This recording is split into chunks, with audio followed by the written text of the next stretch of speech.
I lost my arm, but that is not the scar that cut the deepest. The wound that never healed was knowing that my own sister wanted me gone. 10 years have passed since that night yet. When I close my eyes, I can still feel the raw fear pressing down on my chest, the smell of gasoline in the air, the sharp sting of blood filling my mouth. I was only 18, barely stepping into adulthood, when the world I thought I knew exploded into betrayal. I am 28 now, standing here alive, scarred and whole in a way no one expected. This is the story of how I died in the eyes of my family and how I clawed my way back to expose the truth they wanted buried. In the summer of 2010, the night was heavy with Texas heat. I had finished my late shift at the corner store, walking home with a bag of soda cans and a loaf of bread. The streetlights buzzed above me, casting pale orange circles on the cracked pavement. I remember thinking of nothing extraordinary, just how tired my feet were, how I wanted to get home and collapse on the small bed in the room I shared with peeling wallpaper. That ordinary thought was the last moment of peace before my world snapped in two. Tires screeched behind me. A black truck pulled up too fast, too sudden. Two men jumped out shadows more than faces, their voices low and hard. My grocery bag slipped from my fingers. The sound of glass bottles rolling across asphalt echoed in the dark. Rough hands grabbed me, yanking my hair, pulling me off the ground. I screamed, but the sound was swallowed by the night. I tasted fear in my mouth like metal. They forced me into the truck, the door slamming shut with a finality that told me I was trapped. One man muttered, "Boss said, make it quick." Another pulled a knife, the silver edge flashing under the dashboard light. My skin burned as the blade cut across my arm. I thrashed, begging, pleading, trying to fight, but I was only 18. They were grown men with no hesitation. Then the deafening crack of a gun filled the truck. My left arm exploded with pain, so sharp I thought my head would split apart. Warmth rushed down my side. I thought that was the end. I thought I would die right there in the dark, nameless, forgotten, while my family slept in their beds pretending to love me. But survival is not always a choice. Sometimes it is pure instinct. Somehow, my body lunged. My hands found the door handle, and I hurled myself into the night. I hit the road hard, skin-tearing bones screaming. The truck roared away, tires spitting gravel. I lay in the street, bleeding the world, spinning in and out of focus. I could feel life leaving me drop by drop. And in those moments of fading, one image filled my mind. Madison, my sister's face, cold, triumphant. Hours before I had overheard her whisper into the phone in the kitchen, her words slicing me deeper than any knife. Make sure she never wakes up. She thought I did not hear, but I did. The voice I trusted most was the one that signed my death warrant. As I lay in the street, I knew who had delivered me to this fate. That memory burned hotter than the wound itself. Somewhere in the blur of lights, a figure appeared. A woman with gray hair holding a leash. Evelyn Harris, my neighbor, out walking her dog. Her eyes widened in horror as she saw me crumpled on the asphalt. She dropped the leash and ran to me, her voice shaking as she screamed for help. Her hands pressed down on my arm, trying to stop the flood of blood. She pulled out her phone, dialing 911 with fingers trembling. "Stay with me," she begged. "Stay with me." The world tilted, the sound of sirens faint in the distance. I remember her eyes wide with fear, but refusing to look away from me. She was the only anchor holding me to the earth when I wanted to let go. My mind flickered between darkness and fragments of thought. Would anyone cry for me if I left now? Would Madison smile when she heard the news? Would my father shake his head and call me a failure? Would my mother bury her grief in silence? The questions hurt more than the wound. Then the world went black. When I opened my eyes again, 10 years had passed. I was not 18 anymore. I was 28, a woman who carried the mark of betrayal carved into her body forever. The night my sister tried to erase me became the night that defined me. The girl who bled out on the street died, but in her place, someone stronger was born. For a decade, I lived in shadows, carrying the weight of silence. I rebuilt myself from the wreckage of that night. I learned to use my right hand for everything. I learned to cook again, to write again, to fight again. I faced stares from strangers and pity from neighbors. I swallowed the shame, turned it into steel, and waited for the moment when the truth could no longer be hidden. 10 years later, that moment came. I returned not as the weak girl who collapsed on the pavement, but as the woman who had survived her sister's attempt to erase her. I returned, missing an arm, but carrying a fire in my chest that nothing could extinguish. I came back to face Madison, to look her in the eye, and to force the world to see what she had done. And this time, I was not going to be silent. This time, the truth would roar louder than any bullet. This is not just my story of survival. This is the story of how silence kills, how betrayal from the ones you love can wound deeper than any weapon, and how even when you are left bleeding in the dark, you can rise scarred but unbroken. I lost an arm. I lost my childhood. I lost the trust of family, but I did not lose myself. And that is why I am still here to tell you what really happened the night my sister hired men to end me, and how I walked back into her world 10 years later with nothing left to fear. I did not need to be 28 to know that my family was broken. I knew it as early as 6 years old in 1998, when I hid under the kitchen table while plates shattered above me and my father's voice thundered through the small house. The Morgans looked like an ordinary family from the outside. We had a small white house in a Texas suburb, a front yard with a patchy lawn, and a mailbox with our name painted on it. People driving by would not have guessed what went on behind those walls. They saw a working man, a stay-at-home, mother 2 daughters who dressed neatly for school. But appearances were a thin mask. Inside, everything was cracked. My father, Harold Morgan, was born in 1960, and by the time I was old enough to remember, he had turned into a man hardened by alcohol and disappointment. He worked construction, came home with dust on his boots, and then drowned his nights in whiskey. By 38, he was already angry at the world. By 48, he was impossible to please. My mother, Clara, was 5 years younger. She had once been bright and hopeful, or at least that is what the faded photographs suggested.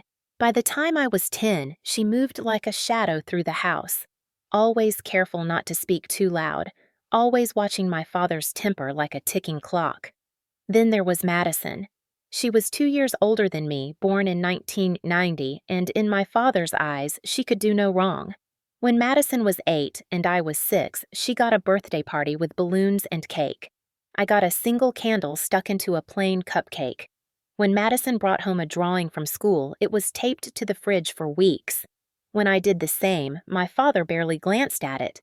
He would grunt, say, "Clean your room and walk away."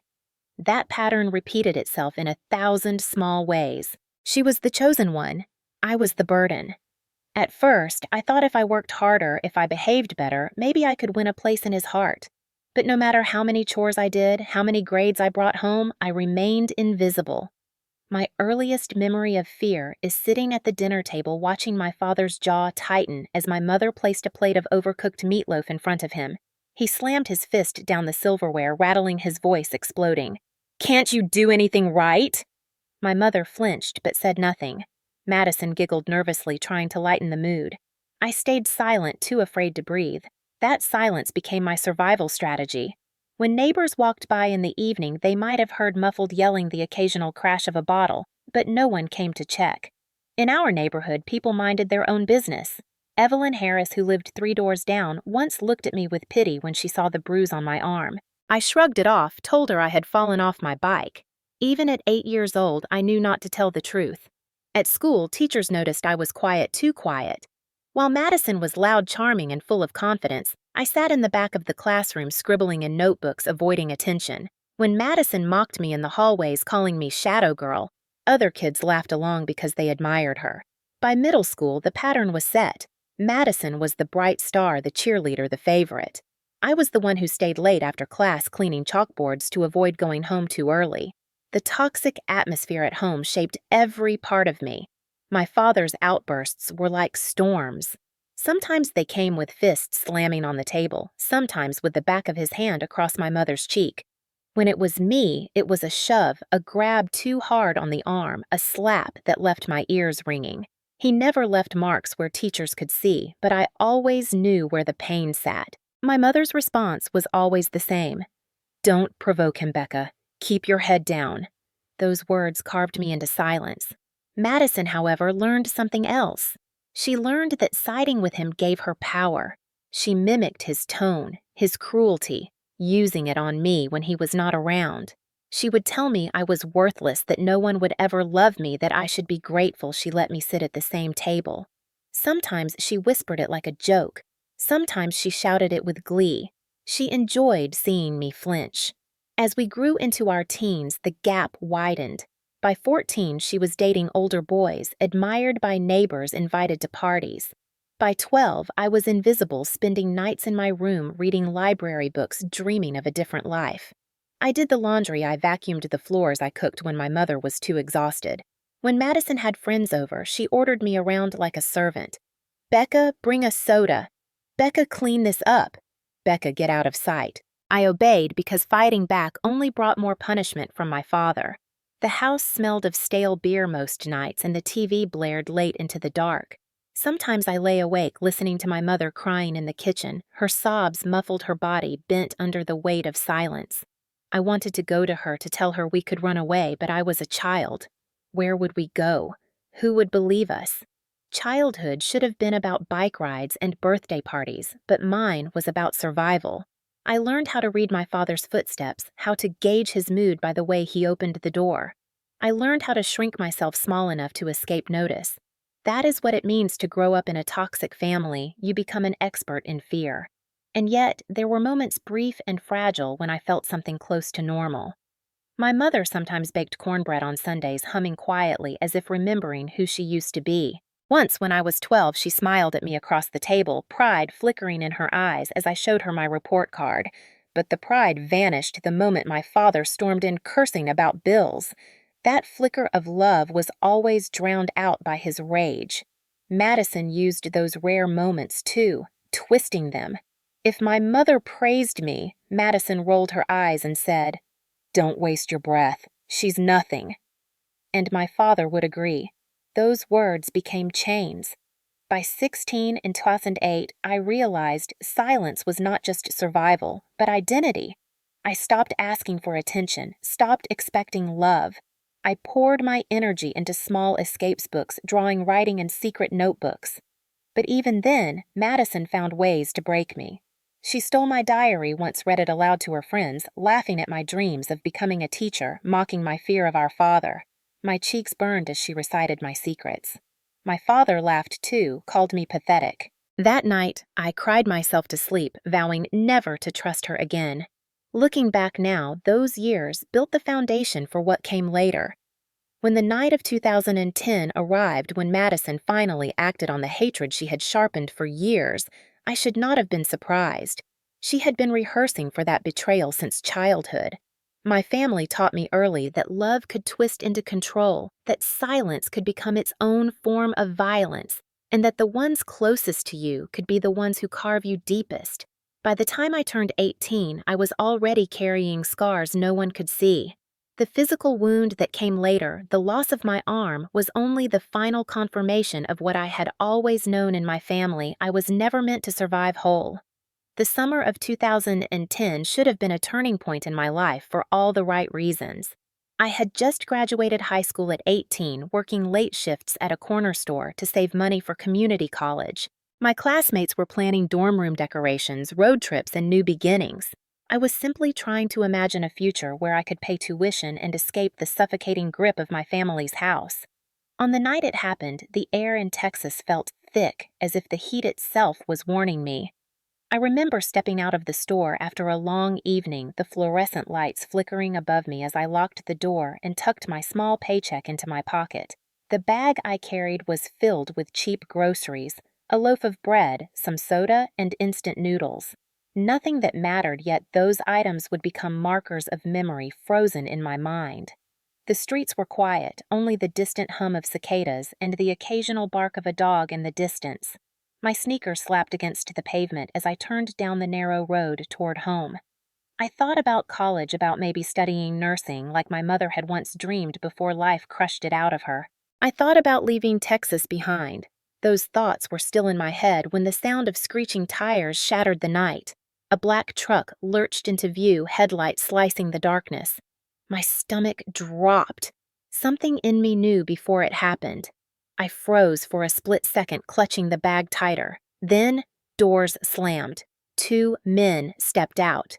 Their faces shadowed their movements, deliberate. My heart raced, my legs refused to move. One of them muttered too low for me to catch all the words, but I heard enough. "Boss said it's tonight." My bag slipped from my hands, cans rolling across the road with metallic clangs. I turned, but one grabbed my hair, yanking me backward. Pain shot through my scalp as I screamed. A hand clamped over my mouth, cutting the sound into a muffled cry. They dragged me toward the truck, my feet scraping the ground, my nails clawing uselessly at the air. Inside the vehicle, the air smelled of gasoline and sweat. My body slammed against the seat as the door slammed shut, the click of the lock final and terrifying. My pulse hammered in my ears. One man pulled a knife, holding it up so close that I could see the dull reflection of my wide, terrified eyes in the blade. "Make it quick," the other said. My chest tightened. I tried to speak to beg, but the words tangled in my throat. The knife nicked my skin, a sharp burn that made me cry out. I felt the warmth of blood sliding down my arm. Then came the sound I will never forget, a crack that split the night. The bullet tore through my arm, hot fire exploding in my nerves. My scream ripped through the truck, raw and animal, but no one outside could hear me. For a moment, I thought my soul had left my body. The world blurred sound warping into a high-pitched ring. My vision dimmed. In that haze, I saw Madison's face in my mind. Hours earlier, I had walked past the kitchen and heard her whispering into the phone. Her voice was cold, sharper than the blade now pressed against me. "It will be done tonight." I had not wanted to believe it, had told myself I imagined it. But here in this truck, with men carrying out her words, there was no denying the truth. My sister had handed me over to death. Rage cut through my terror. I refused to die quietly. With a burst of instinct I cannot explain, I shoved against the man holding me, my hand clawing for the door handle. The truck swerved as he cursed, but my fingers found the latch. I threw my body forward, the door flying open, the ground rushing up. I hit the pavement with bone-shattering force. Skin tore my head, cracked against the asphalt, and pain screamed through every nerve. For a second, I could not breathe.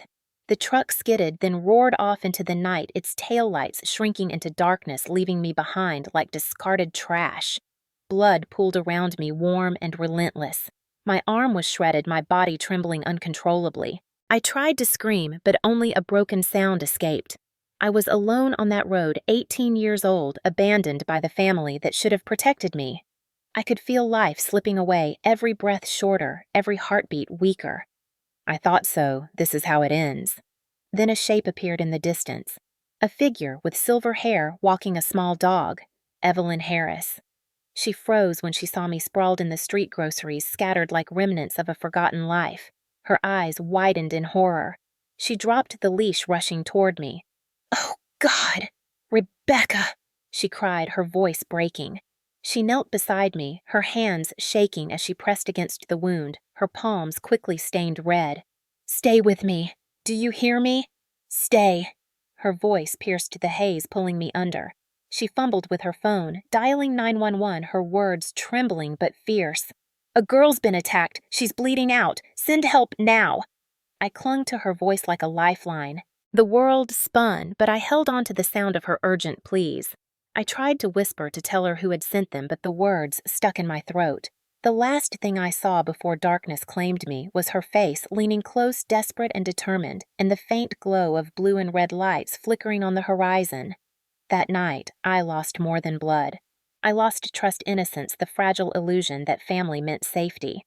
I had stepped out of work with a bag of bread and soda, an ordinary teenager dreaming of tomorrow. By the end of that night, I was no longer a girl with dreams.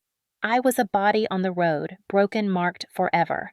And the worst wound of all was knowing that the order had come from my sister. The sterile smell of antiseptic was the first thing that reached me when I surfaced from the darkness.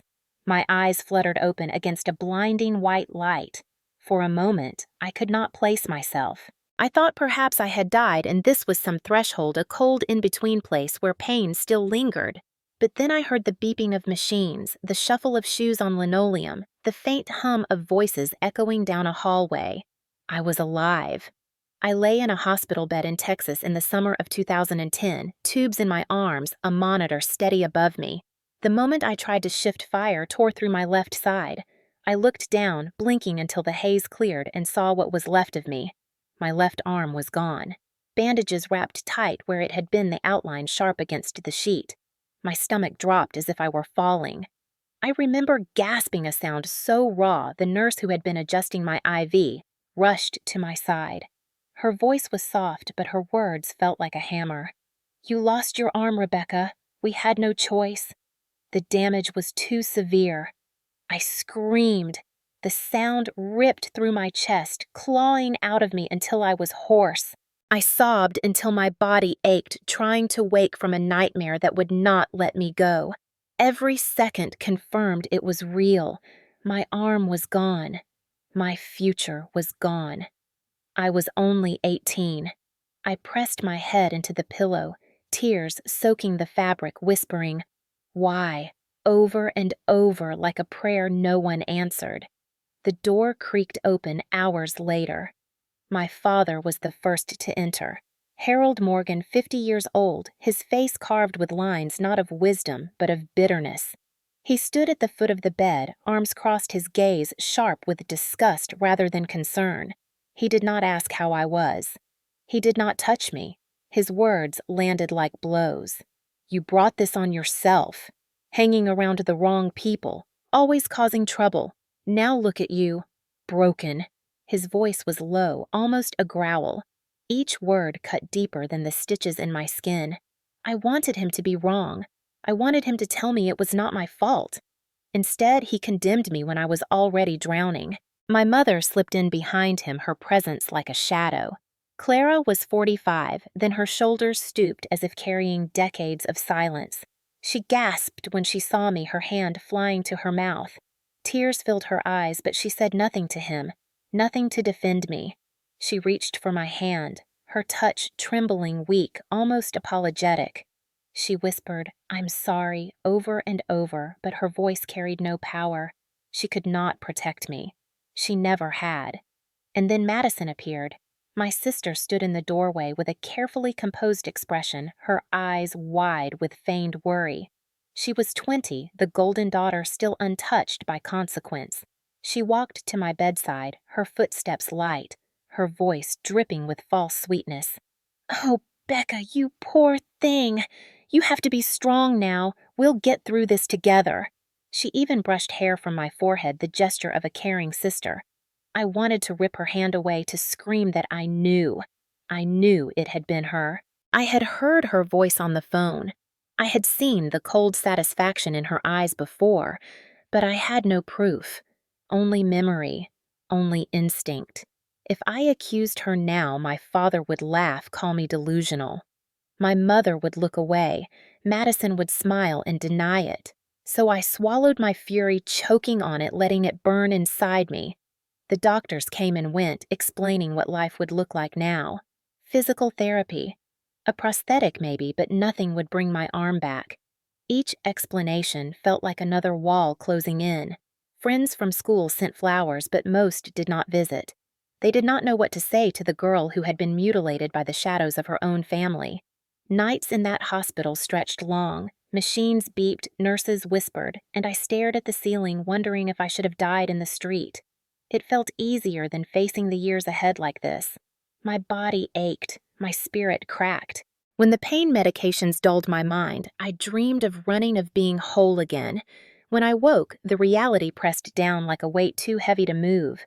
My father stopped coming after a few days, muttering that I was an embarrassment. My mother came more often, sitting by my bed in silence, eyes, red hands clasped as if in prayer. Sometimes I caught her staring at Madison with something almost like guilt, but she never spoke it aloud. Madison visited often, but always with that same mask of pity. She leaned close, whispering words that only I could hear. "Maybe it would have been better if you had not survived." My blood ran cold. I tried to cry out, but she would straighten her face a perfect mask when others were in the room. No one believed me. To them, she was the perfect sister, worried, attentive. To me, she was the wolf already licking her lips, satisfied with what she had done. The days bled into weeks.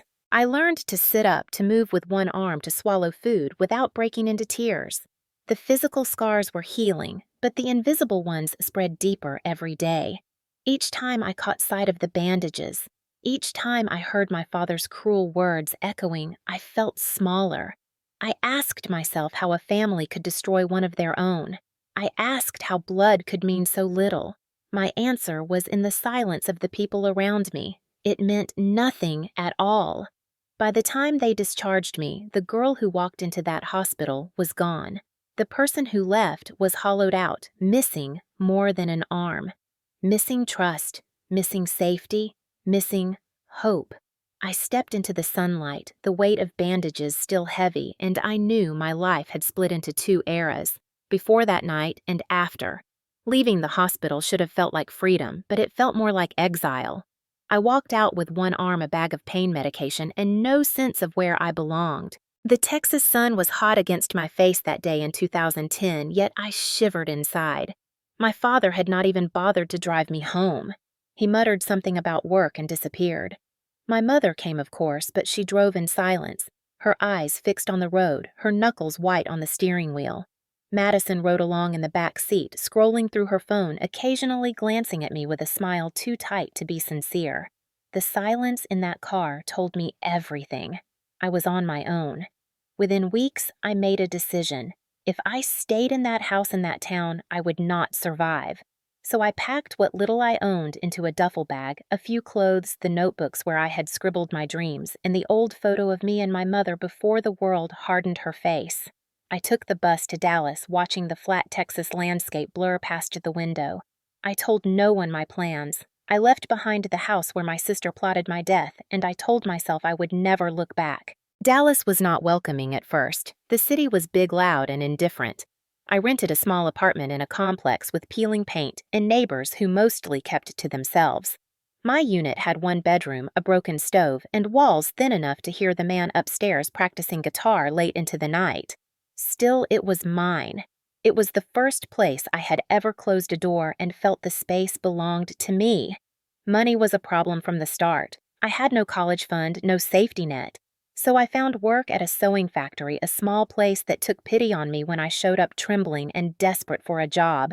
The machines whirred constantly, rows of women bent over fabric for long hours. I struggled at first, learning to maneuver with only one arm. I dropped needles, tore fabric, cried in frustration when I could not keep pace. Then Maggie Thompson, a woman in her 30s with quick hands and a kind smile, stepped in. She showed me tricks: how to steady fabric with my hip, how to slow down just enough to stay accurate. She became my anchor in that noisy, fluorescent world. Maggie and I would share lunch breaks in the back, eating sandwiches out of paper bags, laughing at small things. She never asked too many questions, but she looked at me with understanding. She once told me, "You're tougher than you think. Give yourself credit." Those words stayed with me longer than she probably realized. When I wasn't working, I was in therapy. Dr. Linda Park, a Korean-American specialist in rehabilitation, taught me to live with one arm. She was patient but firm, making me practice picking up coins, writing again, even cooking. At first, I wanted to scream at her to throw the utensils across the room when I failed, but her calm voice kept me trying. She reminded me that recovery was not about going back to who I was, but about building who I could become. Slowly, painfully, I began to believe her. Life in Dallas settled into a rhythm. Work, therapy, home. The bus became my daily companion. I would sit near the window, watching the city roll by, feeling both part of the world and apart from it. Sometimes an elderly neighbor would give me vegetables from her garden, pressing squash and tomatoes into my hands with a warm smile. Small kindnesses like that reminded me humanity still existed beyond the cruelty I had known. Still nights were the hardest. Alone in my apartment, I would stare at the ceiling, hearing echoes of the past. My father's accusations, my mother's silence, Madison's whisper, that cold voice saying I should never wake up. The memories haunted me, but I began to fight them by writing. page after page of my journal filled with anger, sorrow, hope. I wrote about the girl who died on the road and the woman who replaced her. I wrote to remind myself I was still here. Around 2015, 5 years into this new life, I joined a support group for people living with disabilities and survivors of family violence. The first time I walked into that church basement, my stomach churned with nerves. But when I heard others share stories of lost limbs, of broken homes, of battles with shame, something in me cracked open. I was not alone. For the first time, I spoke aloud about my missing arm, about the fear of being worthless, about the betrayal of family. Tears streamed down my face, but no one judged me. They nodded, some reached out to touch my shoulder. In that room, I was not invisible. The years passed, each one carving resilience into me. I learned to cook simple meals, to type with one hand, to carry groceries balanced against my hip. I even learned to laugh again, usually at small things Maggie would say, or at the silly notes neighbors left in the laundry room. Bit by bit, I stitched together a life. It was not glamorous, but it was mine. And yet, the anger never disappeared. Each birthday, each holiday, I felt the sting of absence. I remembered the life Madison had stolen from me, the arm I could never recover, the sense of safety I had lost forever. Some nights, rage would grip me so hard I thought it would choke me. I would picture her face, the way she smiled at the hospital pretending to care while whispering venom. That anger kept me alive as much as the hope did. By 2020, I was 28. I had survived a decade my family never thought I would. I was not whole in the way I once dreamed, but I was strong in ways they could never imagine. My scars had hardened me, my silence had taught me patience, and my survival had made me dangerous to the lies they had built. I did not yet know that I would soon return to face Madison, but I could feel it building like a storm on the horizon. My journals were full, my hands steadier than they had ever been, and a fire burned in me that would not let go. 10 years of struggle had shaped me. 10 years of recovery had armed me with resilience. 10 years of living with loss had prepared me for what was coming. The girl who had been dragged into a truck and left for dead was gone. In her place stood a woman who knew the weight of betrayal and the power of truth. By the spring of 2020, I had built a life in Dallas that looked steady from the outside. I had my one-bedroom apartment, my job at the sewing factory, my journal stacked neatly in a corner, and a quiet rhythm of therapy and support group meetings. It was not glamorous, but it was survival, and survival had become my form of victory. I thought maybe this was enough to live quietly away from the family that had destroyed me. But the past has a way of clawing back, even when you bury it under 10 years of silence. It started one ordinary Saturday morning. I was scrolling through the news on my old laptop sipping coffee when a headline caught my eye. It was in the society section of a Dallas paper, the kind of fluff piece about local weddings and social events. My heart jolted as I saw the name. Madison Morgan, 30 years old, engaged to a wealthy businessman.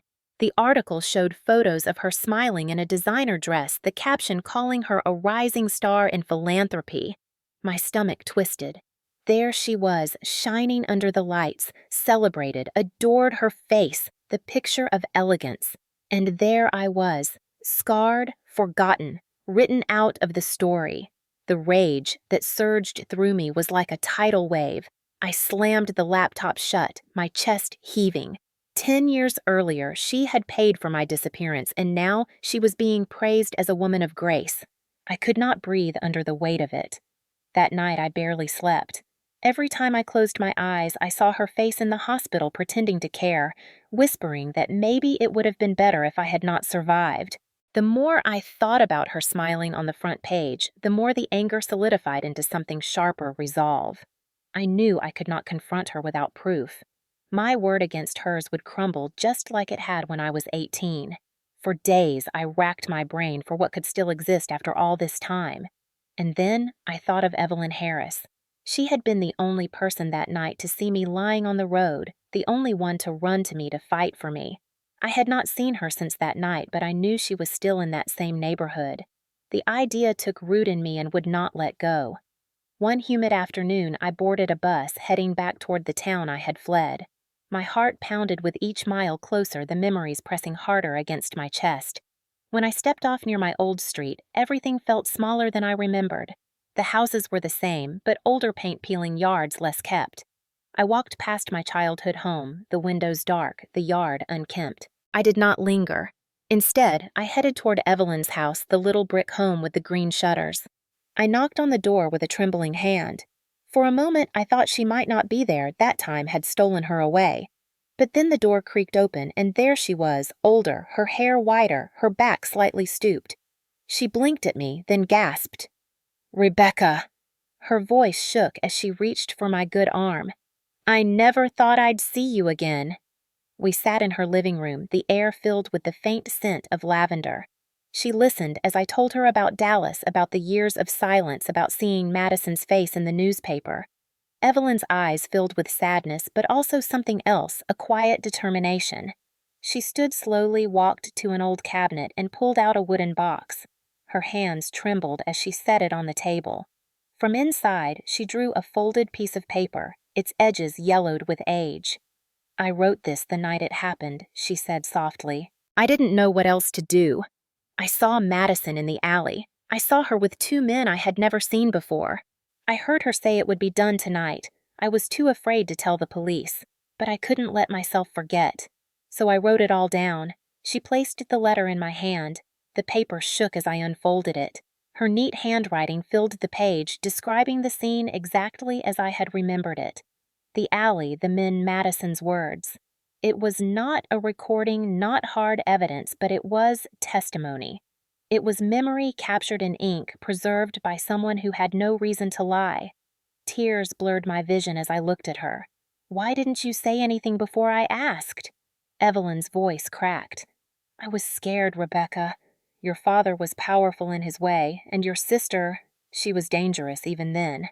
I thought I might end up in the ground too if I spoke, but I never stopped carrying the truth. For the first time in years, I felt something shift inside me.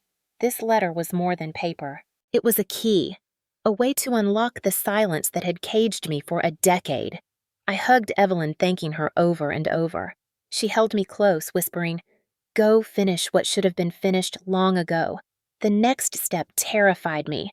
I took the letter to the police station, asked to speak with someone who would listen. That is how I met Detective Ryan Cole. He was in his 40s, calm eyes, the kind of man who had seen too much and still cared enough to keep going. I laid the letter on his desk, my hand trembling. He read it slowly, then looked at me with steady focus. "This isn't a smoking gun," he said, "but it's something. Coupled with your testimony and her behavior, it could open doors." We talked for hours.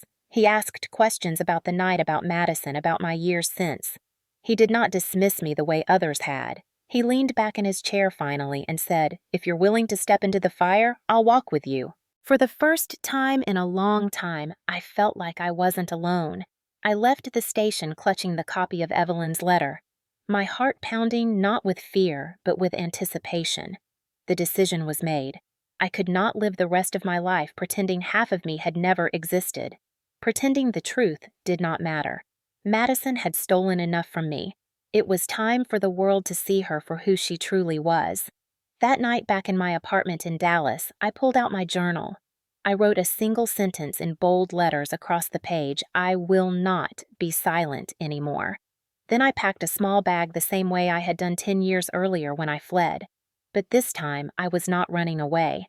I was running back, not as the victim bleeding in the road, but as the woman who had survived and was ready to fight.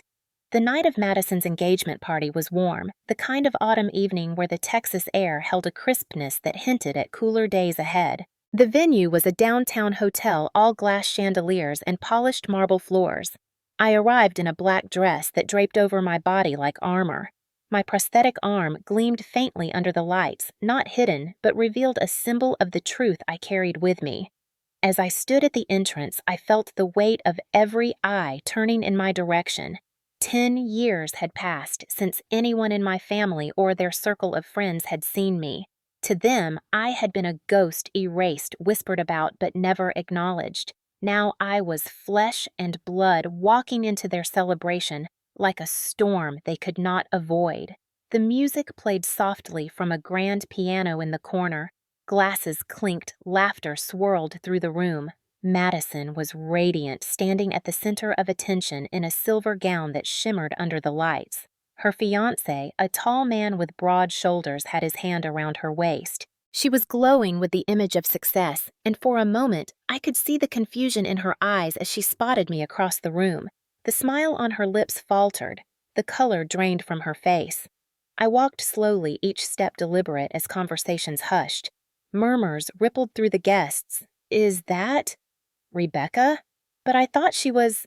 Didn't they say she moved away? All the whispers carried the same astonishment. I reached the center of the room and stopped just a few feet away from Madison. She blinked rapidly, her hand tightening on her fiancé's arm. Then, with the skill of a practiced liar, she forced a smile and rushed forward, her arms outstretched. Becca! She gasped, her voice carrying just the right pitch of shock and delight. Oh my God, you're here! After all these years! She embraced me, careful not to disturb the polished image of sisterly love she wanted everyone to see. To the crowd, it must have looked touching a long-lost reunion. But when she leaned close to my ear, her whisper was venom. You should have stayed gone. I pulled back, meeting her eyes with a calm that surprised even me. No, Madison, I said clearly, my voice carrying across the ballroom. I came back for the truth. The room fell silent. The pianist stopped mid-note, the melody hanging in the air like a question. Every guest stared. Madison's smile froze, her mask cracking. I reached into my clutch and pulled out Evelyn's letter, the paper worn but strong, the handwriting clear. 10 years ago, on the night I nearly died, someone saw you. Someone heard you. This is their testimony. My voice trembled at first, but it grew steadier with each word. You met with 2 men in the alley behind our street. You told them it would be done that night, and then hours later I was dragged into a truck, cut open, shot, and left in the road. Gasps erupted across the room. Madison's fiancé stepped back as if the ground beneath him had shifted. Madison laughed, suddenly a sharp, brittle sound. This is absurd, she snapped. Rebecca has always been fragile. She's confused, delusional. She blames me for everything. Her eyes darted around the room, desperate to regain control. But then Evelyn Harris rose from her chair near the back. At 75, her voice was softer, but it carried a conviction that silenced the crowd. I wrote that letter, she said firmly. I saw you that night, Madison.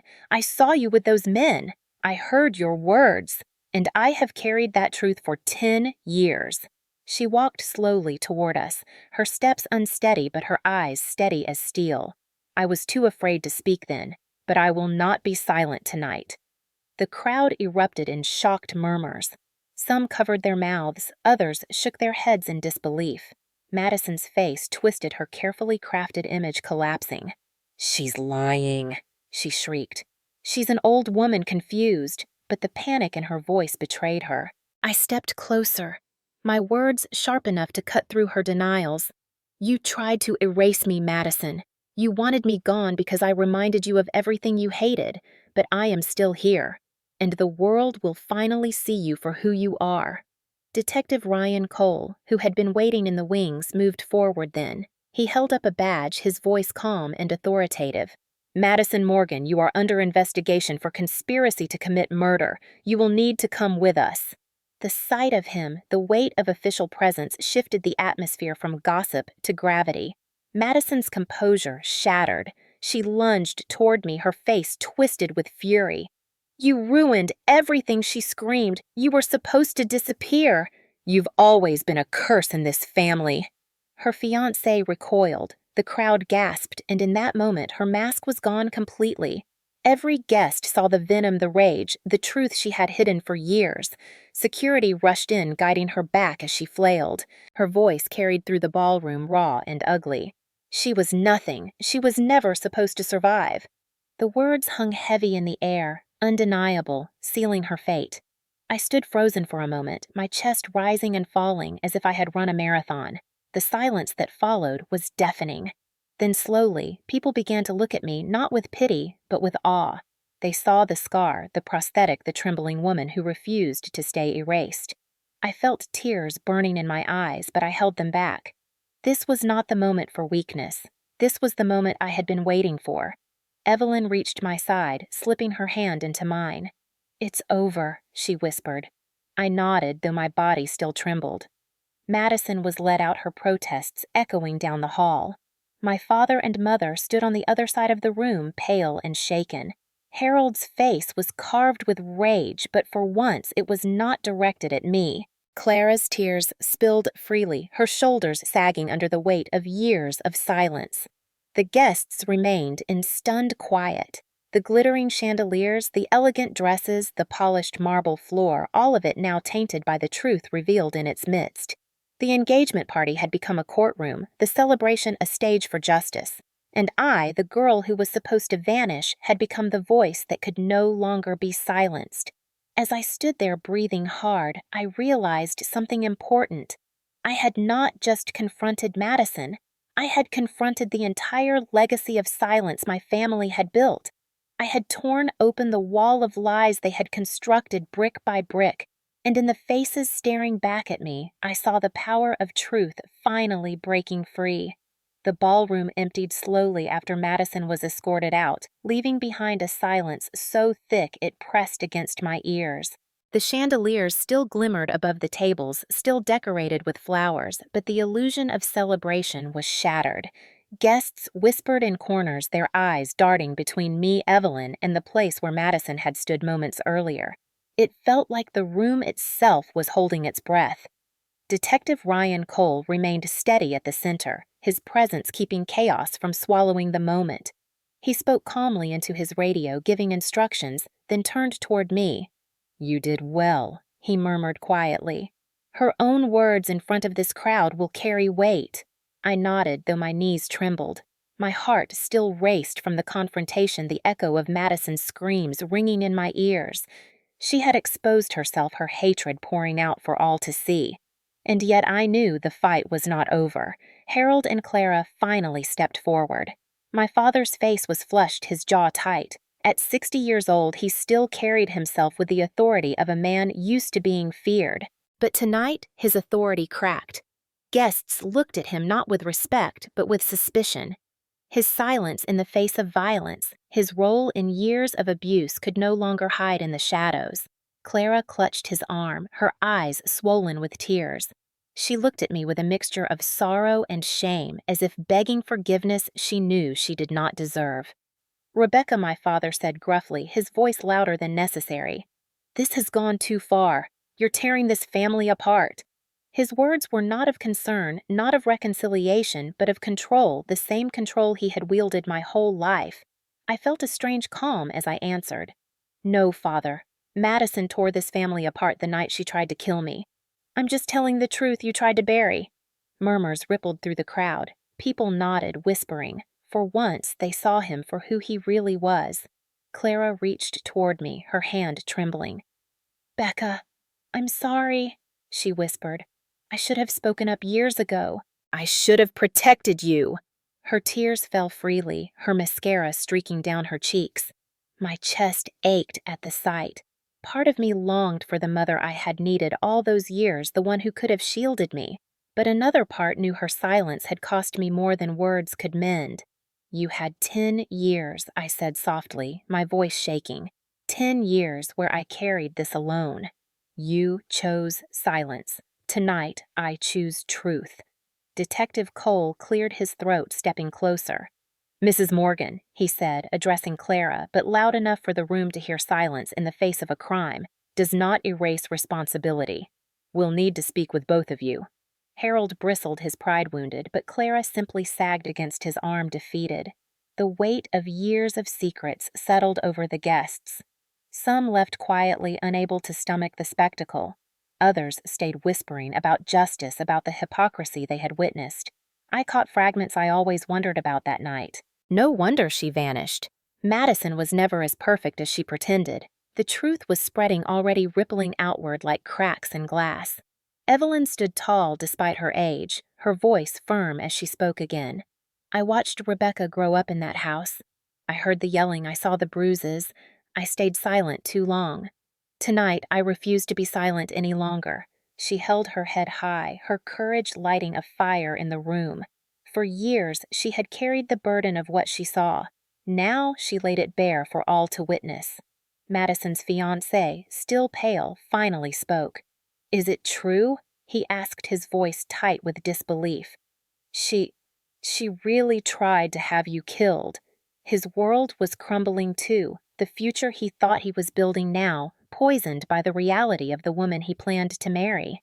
I met his eyes steady and unflinching. "You heard her," I said. "We all did. That is the woman you almost bound yourself to." He swallowed hard, turning away, shame and anger battling on his face. The police arrived then, uniformed officers moving with quiet efficiency. Detective Cole handed them the paperwork. "We're taking her in for questioning," one officer said, nodding toward the door Madison had been dragged through. "We've got enough to hold her."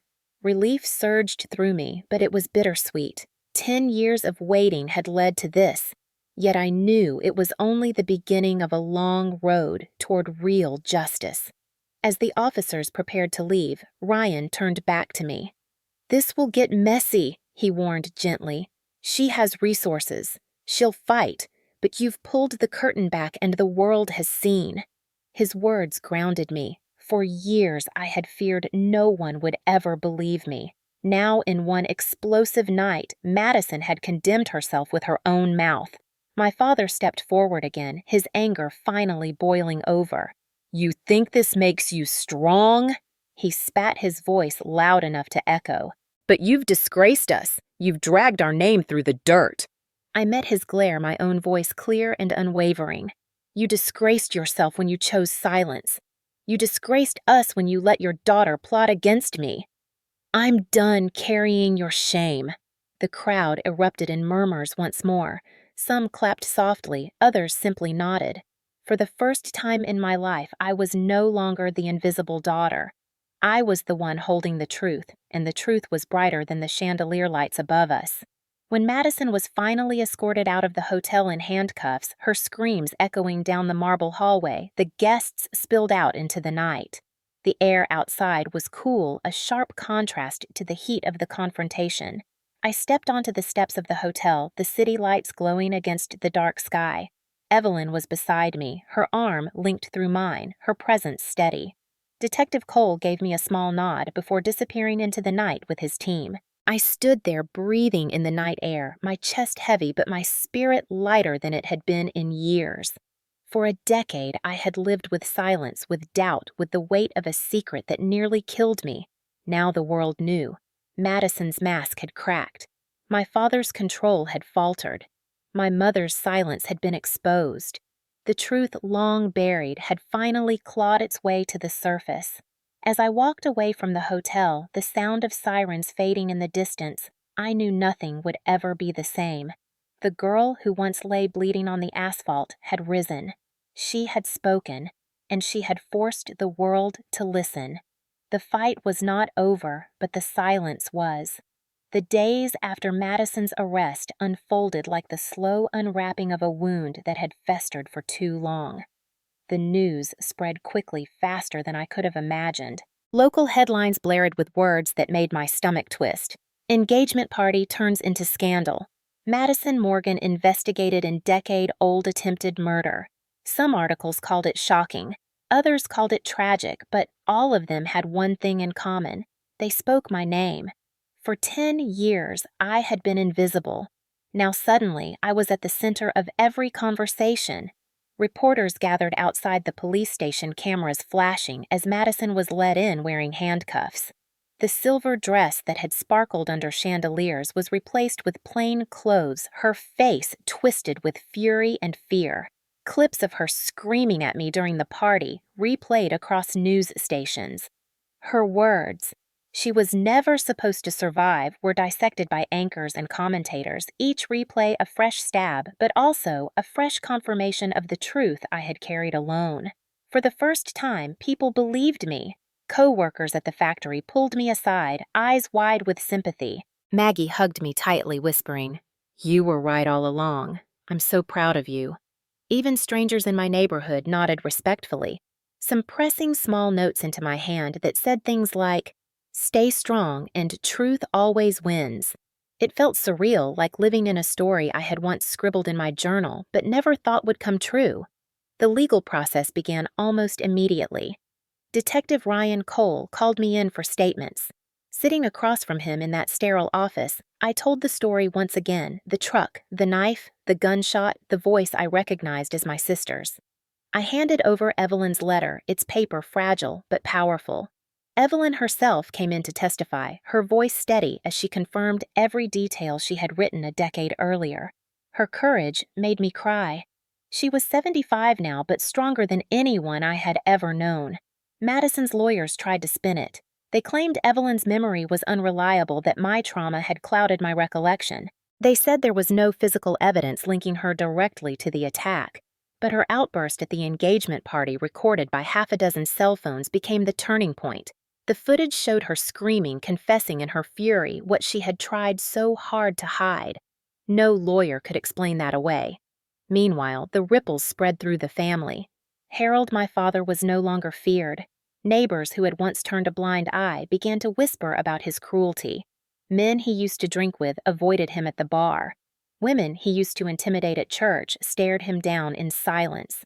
His fortress of control collapsed as the community finally saw him for what he was: a bully who had raised a monster and allowed silence to reign. Clara, my mother, broke down under the weight of it.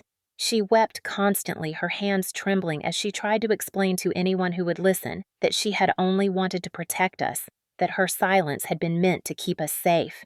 But no one bought her excuses anymore. She was admitted to a clinic for treatment, her body frail, her mind fractured by guilt. Watching her unravel was painful even after everything. Part of me still longed for the mother I had never fully had. But another part knew this was the cost of silence. It corrodes until there is nothing left. Madison sat in jail awaiting trial, her once glittering reputation in ruins. The fiancé broke off the engagement publicly, his statement to the press cold and final. "I was deceived," he said. "The woman I planned to marry is not the woman she pretended to be." Her charity projects collapsed overnight, donors fleeing her name spoken with disgust.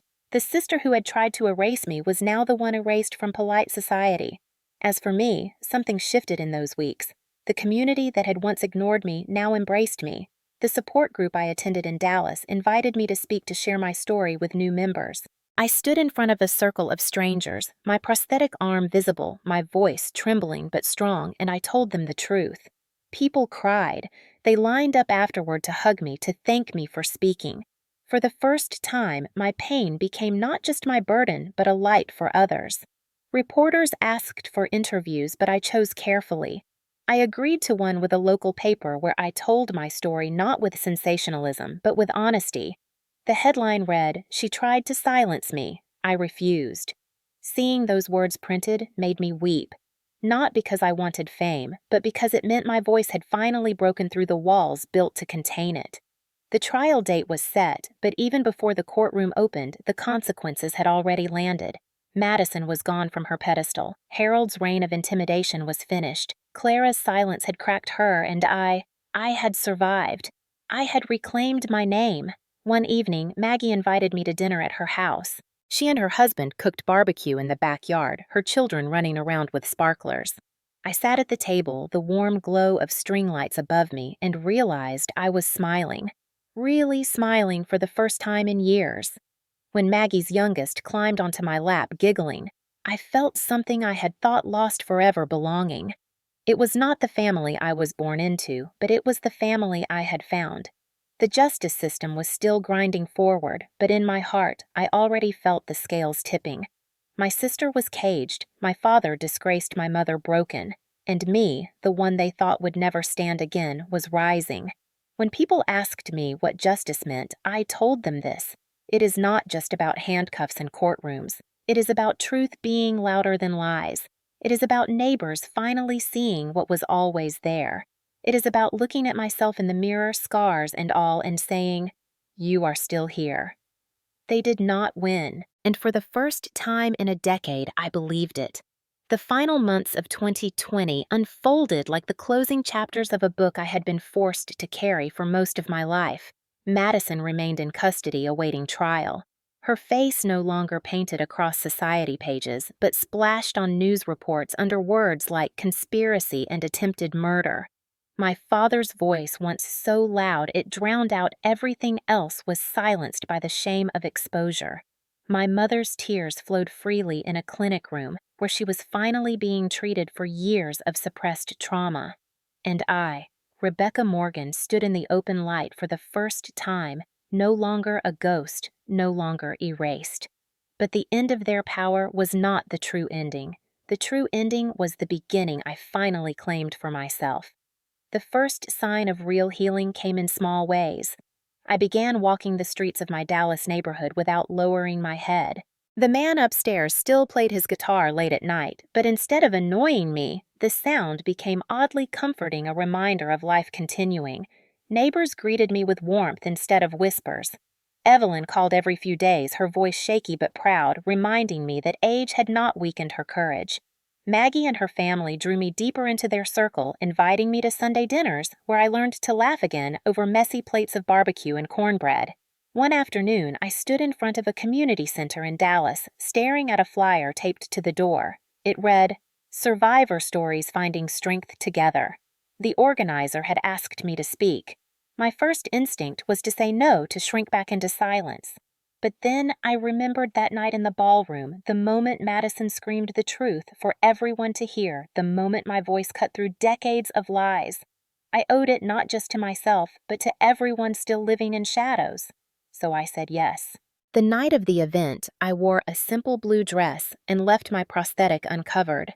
As I stepped to the microphone, my hands trembled, but my heart beat steady.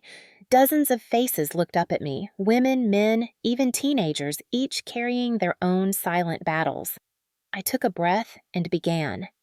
"I was supposed to disappear," I said. The room grew still. 10 years ago, I lay bleeding on the street because the people I trusted most wanted me gone. I lost my arm. I lost my childhood. But I did not lose my voice. Tonight, I'm here to tell you that silence does not protect us. It only protects those who harm us. The truth, no matter how painful, is the only thing that can set us free. As I spoke, the words flowed not from a place of anger, but from the well of survival. I told them about the fear, the betrayal, the years of rebuilding. I told them about the night I walked back into the ballroom, about the letter Evelyn kept, about the justice that finally began to turn. People wept openly. Some reached for each other's hands. When I finished, the applause was not loud or frantic. It was steady, heartfelt, a wave of support that wrapped around me like a cloak. That night, a woman in her 50s approached me, tears glistening in her eyes. "I stayed quiet for 30 years, she whispered. "You gave me the courage to finally speak." I hugged her, realizing that my scars had become more than pain, they had become proof. In the weeks that followed, I wrote more. Not just in my journals, but for others. Articles for survivor newsletters, essays about silence and strength. Each piece was another brick laid in the foundation of the new life I was building. When Madison's trial date finally arrived, I felt ready. The courtroom was cold, the walls high, the air thick with tension. She sat at the defense table, her hair pulled back, her eyes darting everywhere but me. I sat across the room with Evelyn by my side and Detective Cole nearby. My testimony poured out steady, the truth I had carried too long finally spoken under oath. Evelyn read her letter aloud, her voice quivering but never breaking. The videos from the engagement party were played for the jury, Madison's screams echoing in the sterile room. The verdict was not immediate, but when it came, the gavel struck like thunder. Guilty on charges of conspiracy and attempted murder. Madison's face collapsed, her screams muffled by the bailiff leading her away. 10 years of waiting and justice had finally carved its mark. Afterward, outside the courthouse, reporters swarmed. I said only one thing into their microphones. Silence almost killed me. Speaking saved me. Let it save others, too. Those words traveled further than I ever expected.